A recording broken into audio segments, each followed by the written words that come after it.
राजकीय, सामाजिक, आध्यात्मिक, शैक्षणिक, शेतीविषयक बातम्यांसाठी आदर्श भारत माझा सदैव न्याय हक्कासाठी आपल्यासोबत. कुंडेवाहाळ येथील बोगदा खोदण्याचा महत्त्वपूर्ण टप्पा पार करत ब्रेकथ्रू सोहळा संपन्न. Panvel express freight railway consortium प्रकल्पांतर्गत वैतरणा ते JNPT मार्गावरील कुंडेवाहाळ येथील बोगदा खोदण्याचा महत्त्वपूर्ण टप्पा पार पडला असून बोगद्यातील सर्व लाईन टाकण्याचे व इतर काम लवकरच पूर्ण होणार असल्याचा विश्वास dedicated freight corridor corporation of India limited MD Praveen Kumar यांनी आज कुंडेवाहाळ येथे बोगद्याच्या ब्रेकथ्रू सोहळ्यावेळी व्यक्त केला. यावेळी परेश ठाकूर यांनी या प्रकल्पाविषयी बोलताना प्रकल्पामुळे मालवाहतूक वेगाने होईल आणि नॅशनल लॉजिस्टिक कॉस्ट कमी होईल, त्यामुळे वाहतूकदारांना वेळ आणि पैशाची बचत होणार आहे. टाटा प्रोजेक्ट लिमिटेड कंपनीकडे हे काम असून TIPL सब कॉन्ट्रॅक्टर म्हणून योग्य वेगाने हे काम पूर्ण करत आहेत. महाराष्ट्राच्या अर्थव्यवस्थेला याचा मोठ्या प्रमाणात फायदा होणार आहे. तसेच पनवेल आणि उरलमध्ये हे प्रकल्प होत असल्याचे याचा फायदा परिसरातील नागरिकांना नक्कीच होईल, असेही परेश ठाकूर यांनी अधोरेखित केले. अण्णासाहेब आहेर, आदर्श भारत माझा, पनवेल. भारत माता की जय, भारत माता की जय, भारत माता की जय. DFC हा वेस्टर्न कॉरिडॉरचं काम हे या इथं गेल्या अनेक काळापासून या इथे चालू आहे. ह्या वेस्टर्न कॉरिडॉरच्यामुळे जो रेल्वेची मालवाहतूक आहे ती अतिशय वेगाने होऊ शकेल. पूर्वीच्या काळामध्ये ती जी पॅसेंजर आणि मालवाहतूक हे एकाच मार्गावरून व्हायची आणि त्या इथे नाईलाजाने मग मालवाहतुकीला दुसरा प्राधान्य दिलं जायचं आणि त्याच्यामुळे उशीर होणं आणि त्याचबरोबर याचा प्रत्यक्ष परिणाम हा महागाईवरती सुद्धा व्हायचा. कारण आपल्या भारतामध्ये 16% एवढा खर्च हा त्या एखाद्या सामानाच्या लॉजिस्टिकवरती खर्च होतो आणि तोच आपण अमेरिका आणि चायनामध्ये बघतो तो 6% आणि 9% एवढा असतो. तर ह्या DFCच्यामुळे पहिलं तर एक मोठ्या प्रमाणामध्ये या इथे मालवाहतूक ही वेगाने होईल आणि त्याच्यामुळे मोठ्या प्रमाणामध्ये स्वस्तही येईल आणि हे अत्यंत असं म्हणूनच महत्त्वाकांक्षी असा हा प्रोजेक्ट हा पनवेल उरणमध्ये हा गेल्या 4 वर्षापासून चालू आहे आणि तो आता पूर्णत्वाला लवकरच तो येत आहे. अंदाजे पुढच्या वर्षभरामध्ये सुद्धा हे काम हे पूर्ण होणं हे अपेक्षित आहे. ह्या कामाच्यापैकी टोटल हा जो वेस्टर्न कॉरिडॉर जो आहे जो येथून गुरगावपर्यंत गेलेला आहे त्याच्यापैकी अंदाजे 40 किलोमीटर JNPTपासून ते पनवेल तालुक्याच्या बॉर्डरपर्यंत म्हणजे उरण साईडच्या कल्याण साईडच्या बॉर्डरपर्यंत हे काम हे या इथे टाटा प्रोजेक्ट्स करते आहे आणि टाटाच्या अंडर एक सांगता बहुतांश काम हे ठाकूर इन्फ्रा प्रोजेक्टला हे सबकॉन्ट्रॅक्टमध्ये देण्यात आलं आणि ठाकूर इन्फ्रा प्रोजेक्टने अतिशय वेगाने हे काम करून दिलेलं आहे आणि त्याचबरोबर अनेक कामं अजूनही चालू आहेत आणि खरोखरच मला आनंद होतो की DFCच्या ह्या देशातील महत्त्वाच्या या प्रकल्पाचा ठाकूर प्रोजेक्टला एक त्याच्यामध्ये महत्त्वाचा एक अंश होण्याचं एक सांगता एक मोठं भाग्य हे लाभलेलं आहे. अशा प्रकारचे प्रकल्प येत आहेत, मोदींच्या नेतृत्वाखाली अशा प्रकारचे येत आहेत. आपण स्थानिक नेतृत्व म्हणून कशा पद्धतीने पाहत आहेत, कशी आव्हानं असतात ह्यामध्ये मोदीजींनी नेहमीच आता याच्यामध्ये मोठे कठीण असे निर्णय घेण्याची क्षमता ही त्यांनी दाखवून दिली. हा प्रोजेक्ट हा मनमोहन सिंगांच्या काळामध्ये त्यांनी याच्याबद्दल एक मनोदय व्यक्त केलेला होता, परंतु काँग्रेसच्या काळामध्ये याच्याबद्दल बिलकुल कोणतेही काम झालं नाही आणि नंतर मोदींच्या काळामध्ये मात्र या पूर्ण प्रकल्पाला ही मोठ्या प्रमाणामध्ये वेग आला आणि हा प्रकल्प हा चालूसुद्धा होऊ शकला. ईस्टर्न कॉरिडॉर आहे हा तर आता मोठ्या प्रमाणात पूर्ण झालेला आहे. वेस्टर्नसुद्धा आता इथं पूर्ण होतो आहे. याच्याचबरोबर एअरपोर्टचा प्रोजेक्ट बघतो आहोत.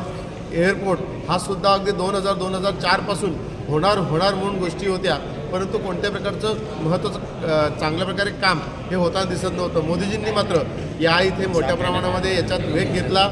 याच्याच बरोबरीने मग विरार अलिबाग कॉरिडॉर असेल आणि त्याचबरोबर JNPTचं या इथे विस्तारीकरण असेल, असे मोठे प्रोजेक्ट ज्याचा प्रत्यक्ष परिणाम हा पनवेल तालुका आणि उरण तालुक्यावरती होऊन या इथे मोठ्या प्रमाणामध्ये रोजगार निर्मिती, उद्योगधंदा निर्मिती होतो आहे. स्थानिक माणूस हा या इथे स्वतःच्या पायावरती उभा राहताना आणि या इथे इतरांच्या सोबत खांद्याला खांदा लावून काम करताना सुद्धा दिसून येतो आहे. ही सर्व कमाल ही मोदीजींनी जी दृष्टी दाखवली त्याचाच आहे. नुकताच आपण पाहतो आहोत की गेल्या 10 वर्षामध्ये GDPमध्ये 108% वाढ झालेली आहे. म्हणजे हे एक काळ असा होता की भारताची अधोगती होत होती, काँग्रेसच्या काळामध्ये पूर्णपणे अधोगती होत होती आणि तेच सांगता मोदींच्या काळामध्ये मोठ्या प्रमाणात प्रगती होताना दिसते आहे.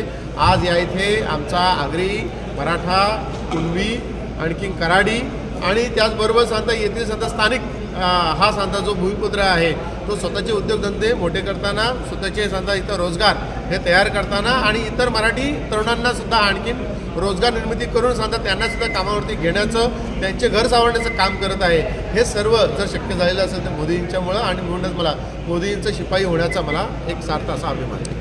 देशाची निर्यात जर वाढली तर देशाचा GDP नक्कीच वाढतो आणि आजचा हा प्रकल्प हा देशाची निर्यात वाढवण्यासाठी खूप मोलाचा असेल आणि असे प्रकल्प भविष्यात येत राहिले तर नक्कीच देशाची निर्यात वाढेल आणि देश प्रगतीच्या पुढे GDP रेट वाढत राहील. काय सांगाल त्या अनुषंगाने?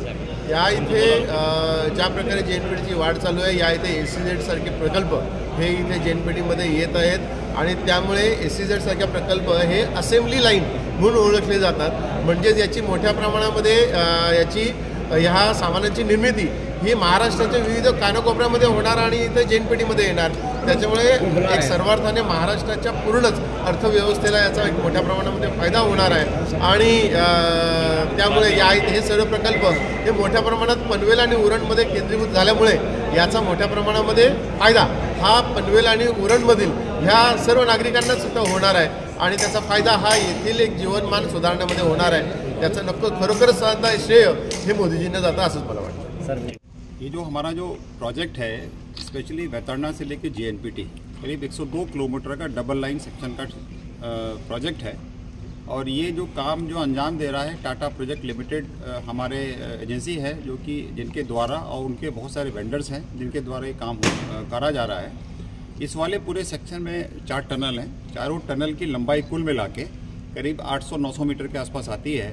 इस टनल में जहाँ पे हम लोग खड़े हैं ये इसको बोलते हैं tunnel breakthrough ceremony. Tunnel breakthrough का मतलब क्या होता है कि हमने एक एंड से शुरू किया, दूसरे एंड पे हमने ब्लास्ट करके उसको निकाल दिया. अब ये पूरा रास्ता थ्रू हो गया है. ये हमारी डबल स्टैक कंटेनर के लिए पूरी टनल है और जहाँ तक मेरा संज्ञान है पूरी एशिया की सबसे लार्जेस्ट मतलब साइज़ वाइज सबसे लार्जेस्ट टनल है. सिमिलर टाइप की टनल 1 किलोमीटर की टनल हमारी जो दादरी वाले सोना हरियाणा में है वो 1 किलोमीटर की टनल है. पूरे DFC में हमारी करीब 2 किलोमीटर की टनल है. 1 किलोमीटर हमारी वहाँ आती है और 1 किलोमीटर 800-900 मीटर के आसपास यहाँ आता है. तो ये टनल ब्रेक थ्रू होने के बाद में ये सबसे बड़ा बॉटलनेक था, सबसे बड़ा चैलेंज था कि भाई हम सेक्शन को कैसे थ्रू करें. अभी इसके बाद में तो टनल ब्रेक थ्रू हुआ, इसके बाद में बहुत सारे काम और बाकी हैं. तो हम उम्मीद करें 15 या 20 मई तक हम इसको पूरी लाइनिंग करके इसमें हम लोग ट्रैक बिछा देंगे. और एक जो है जो हम लोगों ने टारगेट रखा है कि वैतरणा से JNPT बॉम्बे का 102 किलोमीटर का जो सेक्शन हम दिसंबर 25 में कमीशन कर रहे हैं उसका ये सबसे चैलेंजिंग पार्ट था जो कि आज हमने जो है इसको टनल ब्रेक थ्रू करके उसको हम आगे बढ़ाया है. यहाँ पे जो पूरा 102 किलोमीटर का सेक्शन है इसमें काफ़ी चैलेंजेस थे. लैंड एक्विजिशन के चैलेंजेस थे, स्क्वाटर के चैलेंजेस थे, एनक्रोचमेंट के चैलेंजेस थे. तो हमारा स्टेट गवर्नमेंट और महाराष्ट्र के साथ में बहुत क्लोज कोऑर्डिनेशन रहा है और आगे भी रहेगा. तो स्टेट गवर्नमेंट के तरफ से हम लोग को पूरे DFC को, पूरे हमारे कॉन्ट्रैक्टर्स को पूरा भरपूर सहयोग मिला है और तभी आप देख रहे हैं कि पूरे सेक्टर में हर जगह कहीं ना कुछ काम चल रहा है. कहीं टनल का काम चल रहा है, कहीं ब्रिज का काम चल रहा है, कहीं ट्रैक लिंकिंग काम चल रहा है. तो मैं तो ये स्टेट गवर्नमेंट का बहुत बहुत धन्यवाद देना चाहूँगा कि उन्होंने हम लोग को DFC जो कि एक नेशनल प्रोजेक्ट है, भारतवर्ष का प्रोजेक्ट है, ये किसी एक स्टेट का प्रोजेक्ट नहीं है क्योंकि ये बहुत सारे स्टेट से निकल के गुजरता है और उससे हमारी नेशनल लॉजिस्टिक्स की जो कॉस्ट है वो कम आने का इसमें उम्मीद है. और इसमें मैं स्टेट गवर्नमेंट को बहुत बहुत धन्यवाद दूंगा और हमारे जो टाटा प्रोजेक्ट लिमिटेड है उनको बहुत बहुत धन्यवाद दूंगा. उन्होंने बहुत जम के और मेहनत से पैशनेट होके यहाँ पे काम किया है और जो आज टारगेट एज पर टारगेट जो टनल ब्रेक थ्रू सेरेमनी है इन्होंने अंजाम दिया है.